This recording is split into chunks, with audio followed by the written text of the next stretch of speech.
নমস্কাৰ, মই এটা নতুন ভিডিঅ'ত আপোনাক সকলোকে স্বাগতম জনাইছোঁ। আশা কৰোঁ আপোনালোক সকলো ভালে আছে আৰু ময়ো ভালে আছোঁ।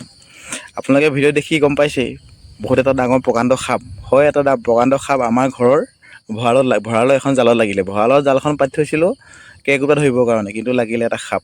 মই কালি আছিলোঁ ৰাতি ৰিহাৰ্চলত, মা ফোন কৰিলে ৰাতি 9মান বজাত, যেনে সাপ এটা লাগি আছে ভঁৰালৰ ওপৰত জালত। মাক ক'লোঁ আপুনি একো কৰিব নালাগে, সাপটো থাকিবলৈ দিয়ক, মই গৈ যি কৰিম।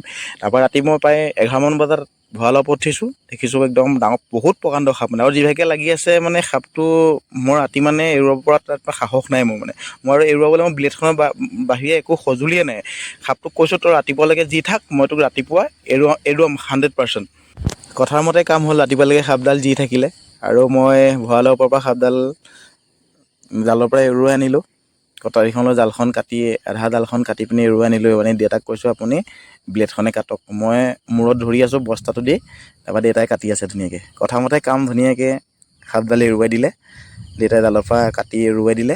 তাৰপৰা মই বস্তাত যিহেতু মুখখন ভৰাই থৈছিলোঁ, তাৰপৰা ধুনীয়াকৈ সোমাই গ'ল বস্তাটোৰ ভিতৰলৈ। এচক বস্তাটোৰ ভিতৰলৈ যিহেতু সোমাই গ'ল, তাৰপিছত ধুনীয়াকৈ বস্তাটো তুলি লৈ বান্ধিলোঁ। বান্ধি তাৰপৰা আমাৰ নদী পাৰলৈ লৈ গ'লোঁ। এয়া মই আহি নদী পাৰ পালোঁহি, আৰু নদী পাৰতে আমাৰ ডাঙৰ এখন হাবি আছে। মই ভাবিলোঁ সাপডাল যদি ইয়াতে এৰি দিওঁ তেতিয়া মোৰ সাপডাল ছেফটি হ'ব। গতিকে আহি মই নদী পাৰতে হাবিখনত এৰিবলৈ সক্ষম হ'লোঁ। আৰু লগত যিহেতু মোৰ মাও আহিছিলে, মাক ক'লোঁ আপুনি যাব নালাগে। মায়ে কৈছে নাই মই যাবই লাগিব, কাৰণ মা বহুত ভয়। ইমান ডাঙৰ এটা সাপ লৈ গৈছে, বস্তাটো হয় কি হয় মাজত ক'ব নোৱাৰি, এৰিব গৈছে ইমান ডাঙৰ এটা সাপ। মাও লগত আহিছিলে। মাক ক'লোঁ আপুনি ভিডিঅ' কৰক। মায়ে কৈছে ভালকৈ দেই। মই বোলো আপুনি চিন্তা কৰিব নালাগে, আপুনি ভিডিঅ' কৰি থাকক।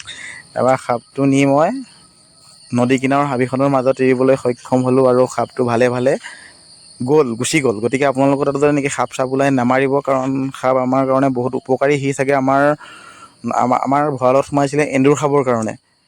গতিকে যিহেতু জালত লাগিলে মই এৰুৱাই দিয়াটো কৰ্তব্য, আৰু মই বস্তাৰ পৰা লাহেকৈ সাপডাল এৰুৱাই দিবলৈ সক্ষম হ'লোঁ।